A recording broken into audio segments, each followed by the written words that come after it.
Hello students, आज हम पढ़ेंगे टेक्सोनॉमिकल एड्स के बारे में। कल हमने टेक्सोनॉमी और सिस्टमैटिक्स और वो सारी चीज़ें देखी थी, नॉमेनक्लेचर वगैरह।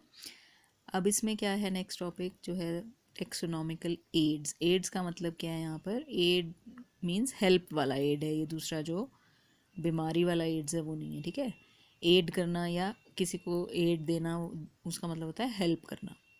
तो ये भी टेक्सोनॉमिकल एड्स क्या हुई फिर? ये ऐसी चीज़ें हैं जो हमें किसी भी ऑर्गेनिज्म को क्लासिफाई करने में या नेम करने में या आइडेंटिफाई करने में हेल्प करती हैं, right. These are the techniques and procedures to store information as well as specimens or identification and classification of organisms. और कौन कौन सी टेक्सोनॉमिकल एड्स पढ़नी है हमने? ये हैं herbarium, botanical garden, museum, zoological park और की, ठीक है। ये कुछ एक चीज़ें हैं जो हमें हेल्प करती हैं किसी भी ऑर्गेनिज्म को आइडेंटिफाई करने में या क्लासिफाई करने में, ठीक है। नाउ हर्बेरियम होता क्या है, देखिए। हर्ब्स क्या होते हैं? छोटे प्लांट्स को बोलते हैं ना, हर्ब्स। हर्बेरियम है क्या? It is a store house of collected plant specimens that are dried, pressed and preserved on the sheets, ठीक है। इसमें करते क्या हैं हम एक्चुअली, कि जो भी प्लांट्स होते हैं ना, उनको अगर छोटे प्लांट्स हैं तो जड़ के समेत उखाड़ के आप चिपका सकते हो। अगर बड़े हैं तो सिर्फ उनकी एक टहनी काट के, जिसमें कि फ्लावर्स होना ज़रूरी होता है, वैसे फ्लावर हो तो ज़्यादा आइडेंटिफिकेशन होती है अच्छी। और उनको हर एक प्लांट को एक एक शीट पे, है ना, उसको सुखा लिया जाता है पहले, फिर हर्बेरियम शीट्स आती हैं स्पेशल, उनमें चिपकाया जाता है। जैसे कि यहाँ आप देख सकते हो, जैसे मान लो ये एक शीट है, उसके ऊपर एक प्लांट लगा दिया, यहाँ उसके बारे में पूरी डिस्क्रिप्शन कि कहाँ से वो प्लांट लिया है, किस दिन लिया आपने, है ना, और किस फैमिली का है वो, सारा कुछ इसमें होता है। इस तरह से एक शीट बन गई, ऐसी दूसरी तीसरी, ऐसे बहुत सारी शीट्स जो हैं उनको फिर इकट्ठा एक फाइल में लगा दिया जाता है, तो उसको हर्बेरियम कहते हैं, ठीक है। These plants they are dried and pressed, है ना, किसी भारी चीज़ के नीचे इनको रख के जैसे प्रेस करते हैं पहले एक्चुअली, फिर इन शीट्स पे लगाया जाता है, और ये जो कलेक्शन बन जाती है इसको हर्बेरियम बोलते हैं। तो इसमें ज़्यादा नहीं कुछ करना आपने, सिर्फ डेफिनेशन हर्बेरियम की उतना कर काफ़ी है, इसमें ज़्यादा नहीं इसमें कुछ पूछते हैं। सेकंड जो है एड, टेक्सोनॉमिकल एड, वो है बोटैनिकल गार्डन्स, है ना। बोटैनिकल गार्डन क्या होते हैं? जहाँ पर सिंपल गार्डन तो पता ही है आपको, बोटैनिकल गार्डन में क्या होगा कि बहुत तरह तरह के प्लांट्स होंगे। ज़रूरी नहीं है कि जैसे हम गार्डन में तो सिर्फ वो लगाते हैं ना प्लांट्स, जिनमें या तो फ्लावर्स अच्छे आते हैं सुंदर, या फिर जैसे वेजिटेबल्स वगैरह लगाते हैं। लेकिन बोटैनिकल गार्डन्स में क्या होता है कि हर तरह के प्लांट्स आप लगा सकते हो, तरह तरह के, ठीक है। Collection of living plants for reference, क्योंकि जैसे हमने कहा ना कि ये हेल्प करते हैं, तो आप किसी भी प्लांट की वहाँ जाकर उसकी स्टडी कर सकते हो, है ना, उसके बारे में जान सकते हो। सो बोटैनिकल गार्डन भी सिंपली आप एक लाइन इसकी डेफिनेशन ही कर लीजिए, ज़्यादा कोई ज़रूरत नहीं है। थोड़ा सा अगर आपको आपकी बुक्स में ये इन्फॉर्मेशन है तो थोड़ा आप इसको जस्ट वैसे ही पढ़ सकते हो कि कहाँ कहाँ हैं बोटैनिकल गार्डन्स। जैसे ऑल ओवर द वर्ल्ड सबसे बड़ा जो है वो लंदन में है, क्यू का royal botanical garden, New York botanical garden. इसी तरह से इंडिया में देखें अगर हम, तो ये देखिए इंडियन बोटैनिकल गार्डन जो है वो कोलकाता में है, लॉयड बोटैनिकल गार्डन दार्जिलिंग में है, और नेशनल बोटैनिकल रिसर्च इंस्टीट्यूट जो है उसका अपना गार्डन है लखनऊ में। सो ये वैसे ही जीके पर्पस से आप इसको कर सकते हो। नेक्स्ट जो टेक्सोनॉमिकल एड है वो है म्यूज़ियम। अब म्यूज़ियम भी आपको आइडिया है ही क्या होता है म्यूज़ियम, लेकिन यहाँ अगेन हम कौन से म्यूज़ियम की बात कर रहे हैं? जो कि बायोलॉजी से रिलेटेड होगा, है ना। एक म्यूज़ियम तो होते हैं ना जहाँ राजा महाराजाओं की पुरानी चीज़ें रखी होती हैं, उनके कपड़े, उनके हथियार, वो अलग है। यहाँ पर हम बायोलॉजिकल म्यूज़ियम की बात कर रहे हैं। तो ये ऐसा होगा जहाँ पर क्या रखते हैं, प्लांट एंड एनिमल स्पेसिमेंट्स को रखा जाता है यहाँ पर प्रिजर्व करके, ठीक है। वो मतलब कई बार जो हैं असली भी हो सकते हैं, जैसे उसके अंदर उनको खाली करके उसके अंदर भर दिया जाता है ना कुछ, और वैसा का वैसे उस ऑर्गेनिज्म को प्रिजर्व करके रख लिया जाता है। या फिर इंसेक्ट हैं तो उनको है ना, बटरफ्लाइज हैं छोटी छोटी, उनको पिन अप करके या दूसरे स्पेसिमेन जार्स में रखे होते हैं। तो इस तरह से मतलब अलग अलग, चाहे वो प्लांट्स के हैं चाहे वो एनिमल्स के, स्पेसिमेन की कलेक्शन आपको यहाँ मिलेगी म्यूज़ियम में। नेक्स्ट जो एड है that is zoological park. zoological park कुछ नहीं है, ये ज़ू है बेसिकली। ज़ू को ही zoological पार्क कहते हैं। ज़ू या चिड़ियाघर जहाँ पे हम जाते हैं और तरह तरह के एनिमल्स देखते हैं, उन्हीं को zoological पार्क्स कहते हैं। और जितने भी ज़ू हैं इंडिया में, लगभग 200 ज़ूज़ आर देयर, उनको कौन मैनेज करता है? Central zoo authority, CZA। ये भी फुल फॉर्म आपको पता होनी चाहिए। CZA क्या है? Central zoo authority. So zoological parks में आप जाकर डिफरेंट एनिमल्स के बारे में जान सकते हो। नाउ अगेन कहाँ कहाँ फेमस ज़ू हैं, तो वो लिस्ट यहाँ दे रखी है इन्होंने। यहाँ सबसे नज़दीक अगर हम देखें तो हिमाचल में कोई इतना फेमस तो ज़ू नहीं है, लेकिन चंडीगढ़ में छतबीर ज़ू अगर आपने सुना है तो वो है, ठीक है। देन नेक्स्ट टेक्सोनॉमिक एड जो है दैट इज़ की, ठीक है। की क्या है? की वैसे भी चाबी को बोलते हैं ना, या फिर आजकल जैसे आप देखते हो कि जितने भी एंट्रेंस टेस्ट होते हैं, जब टेस्ट हो गया उसके बाद उसकी की आ जाती है ना नेट पे। की का मतलब होता है कि वहाँ आप चेक कर सकते हो कि आपके कितने आंसर्स आप ठीक करके आए हो, है ना। तो यहाँ पर भी की का मतलब वही है कि जिसकी मदद से आप अगेन किसी भी ऑर्गेनिज्म के बारे में जान सकते हो या उसको क्लासीफाई करने में आपको मदद मिलती है, ठीक है।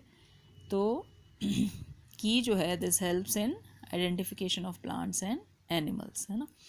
और इसमें थोड़ा सा ये दो नाम आपने याद रख लेने हैं, बिकॉज कीज जो हैं these are of two types. दो तरह की होती है, एक इंडेंटेड की और एक होती है ब्रैकेटेड की। इन दोनों में क्या डिफरेंस होता है? देखिए, पहली बात तो की में कुछ ऐसे कैरेक्टर्स लिखे होते हैं जिनको आप पढ़ पढ़ के ये पता, जैसे मान लो कोई नई प्लांट, कोई नया पौधा आपने ढूंढा है और आप चाहते हो कि आप ये देखो कि वो किस ऑर्डर में आएगा या किस फैमिली में, किस क्लास में, है ना, उसमें आप रखोगे उसको। तो उसके लिए क्या होता है कि आप की खोलोगे, की में क्या होंगे? कैरेक्टर्स लिखे होंगे, ठीक है। उनको पढ़ पढ़ के आपको पता लग जाएगा कि ये प्लांट जो आपने ढूंढा है इसको किस फैमिली में रखना है। फॉर एग्जांपल जैसे ये है यहाँ पर इंडेंटेड की, है ना। दो तरह की होती हैं, इंडेंटेड और ब्रैकेटेड। फ़र्क क्या है देखो, इसमें आपको नज़र आ जाएगा। इंडेंटेड में क्या होता है कि जैसे पहला उन्होंने एक कैरेक्टर लिखा होगा कि उस जो आपको प्लांट मिला है उसमें जो कार्पल हैं वो कैसे हैं, वो वन ओव्यूल्ड हैं, उसका फ्रूट कैसा है, अकीन है। अगर ऐसा है तो अंदर उसने और कैरेक्टर्स लिखे हैं कि लीव्स कैसे हैं, उसके अपोजिट हैं या कंपाउंड है। और अंदर चलिए आप तो उसके सेपल्स 4 हैं, पेटल्स हैं ही नहीं, है ना। अगर ये सारे कैरेक्टर्स हैं तो इसका मतलब वो क्या है? क्लेमेटिस है, राइट। तो इन कैरेक्टर्स की मदद से हम इस नतीजे पे पहुंच गए कि वो क्लेमेटिस प्लांट है।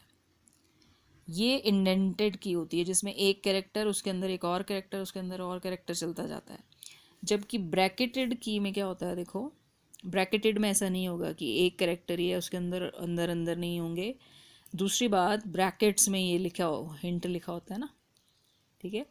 अब जैसे इसके अकॉर्डिंग हमने क्लेमेटिस को पहचानना हो तो क्या करेंगे हम? सबसे पहले हमें देखेंगे कि उसका कार्पल वन ओव्यूल्ड है और उसका फ्रूट अकीन है।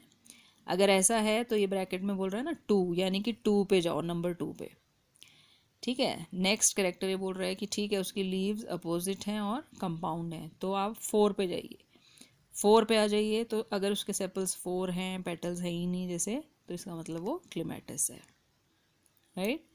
तो हैं तो वही कैरेक्टर्स हैं जो यहाँ थे, है ना। लेकिन फ़र्क क्या है कि इसमें एक ही कैरेक्टर के अंदर दूसरा अंदर अंदर वैसे कैरेक्टर्स होते हैं, यहाँ ऐसा नहीं होता है, ठीक है। सब कैरेक्टर्स नहीं होते हैं। मोरोवर आपको यहाँ पर ब्रैकेट्स में दिए होते हैं hints, so that is why bracketed की कहते हैं इसको इंडेंटेड कहते हैं। इतना डिटेल में अगर आपको नहीं भी जाना है तो आप सिर्फ ये दो नाम याद कर लीजिए कि होते क्या हैं और इनकी थोड़ी सी एक एक लाइन की डेफिनेशन, ठीक है।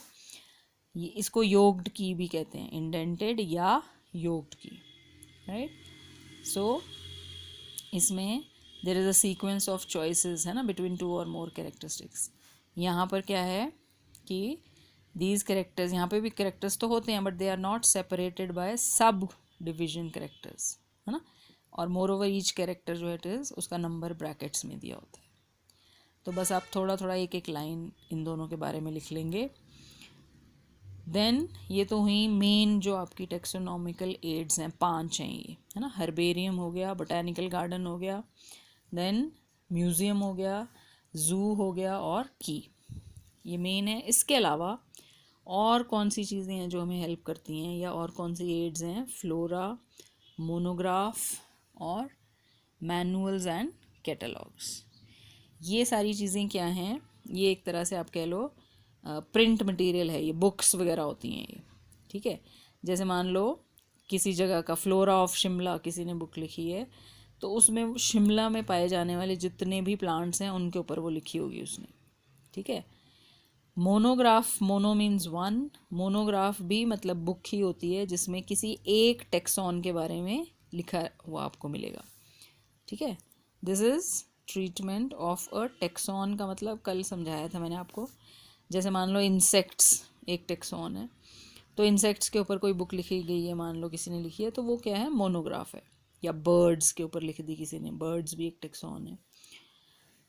तो उसी तरह से मैनुअल्स एंड कैटलॉग्स, ये भी मतलब बुक्स कह लीजिए इनको, या पैम्फलेट्स जैसे, या उस तरह की चीज़ें हैं। ये सारा मतलब टेक्स्ट मटेरियल होता है, ये जितना भी है जो आपको किसी लाइब्रेरी में या कहीं भी मिल जाएगा।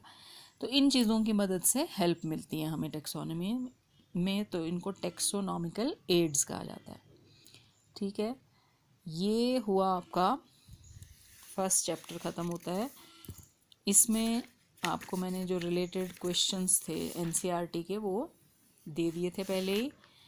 एक जो इसमें इम्पॉर्टेंट टॉपिक है जो छूट रहा है हमारा, जो कि सीबीएसई की बुक्स में नहीं है ना, वो आपने कर लेना है, and that is homeostasis, most important. ज़्यादा कुछ नहीं, सिर्फ इसकी डेफिनेशन आती है, ठीक है। ये पॉइंट कहाँ आएगा? हम जब लिविंग बीइंग्स के कैरेक्टरिस्टिक्स पढ़ रहे थे ना, कि वो ग्रो कर सकते हैं, रिप्रोड्यूस कर सकते हैं, उनमें कॉन्शियसनेस होती है, सेल्यूलर मेटाबॉलिज्म होता है, तो वहीं पे एक ये भी ऐड होगा। होम्योस्टेसिस भी लिविंग बीइंग्स की एक क्वालिटी है, ठीक है। नॉन लिविंग में आपको ये नहीं मिलता है। अब देखते हैं कि होता क्या है होम्योस्टेसिस। होम्यो का मतलब जनरली होता है सेम, है ना। स्टेसिस भी स्टैटिक या कांस्टेंट, या है ना इक्विलिब्रियम में कोई चीज़ रहती है तो उसको हम कहते हैं। तो होम्योस्टेसिस क्या है कि जितने भी लिविंग बीइंग्स हैं वो क्या कर सकते हैं, अपनी बॉडी का जो इंटरनल एनवायरनमेंट है उसको स्टैटिक रख सकते हैं, या कांस्टेंट रख सकते हैं, या इक्विलिब्रियम में रख सकते हैं, ठीक है। जैसे कि फॉर एग्ज़ाम्पल अगर हम अपनी बात करें तो हमारा जो बॉडी टेम्परेचर है वो हमेशा 98.4 डिग्री फ़ारेनहाइट पे हम मेंटेन करके रखते हैं ना, उसके ऊपर असर नहीं होता बाहर के टेम्परेचर का। एटमॉस्फेरिक टेम्परेचर चाहे जितना मर्जी हो, है ना, चाहे बाहर बर्फ़ पड़ रही हो या मई जून के महीने में चाहे कितना भी टेम्परेचर चला जाए, लेकिन हमारी बॉडी का जो टेम्परेचर है वो हम मेंटेन करके रख पाते हैं, है ना, कांस्टेंट रख पाते हैं। तो इसी एबिलिटी को बोलते हैं homeostasis. So ability of living organisms to, you can say, keep their internal environment in a constant state, this is known as homeostasis। तो बस ये डेफिनेशन आपने लिख लेनी है और ये काफ़ी इम्पोर्टेंट है HP board of point of view से। So with this we complete our first chapter, और सेकंड चैप्टर हम नेक्स्ट लेक्चर से शुरू करेंगे।